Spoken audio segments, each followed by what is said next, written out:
La date d'aujourd'hui est symbolique, c'est le 22-02-2021, une date avec 5 répétitions du chiffre 2 qui fait écho à la date de la révolution du 8 août 88 avec le chiffre 8 cette fois. Les Birmans ont donc déclaré une grève générale qui a touché tout le pays.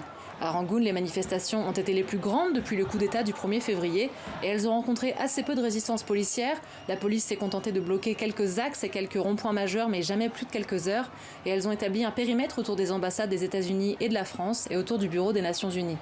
En fin de journée, les manifestants ne se déplaçaient plus qu'en petits cortèges dans leur quartier. L'un d'eux, par exemple, comptait environ 200 personnes. Il était mené par 2 moines et un jeune homme qui portait à bout de bras un bol d'aumône renversé, symbole du refus des moines de recevoir des donations de la part de l'armée. La journée de manifestation s'est donc déroulée pacifiquement à Rangoon, mais on compte des dizaines d'arrestations dans le reste du pays. Les manifestants restent très conscients du risque, puisque 4 personnes sont décédées ces derniers jours. 3 personnes ont été tuées lors d'épisodes de répression à Mandalay et à Naypyidaw, la capitale. Et à Rangoon, c'est en pleine nuit, pendant le couvre-feu, qu'un civil aurait été tué par la police, d'après les témoins. Koting Tuain était l'un des nombreux habitants de la ville à faire partie d'une garde de nuit pour prévenir les arrestations nocturnes, et la police a refusé de prendre la plainte de sa veuve.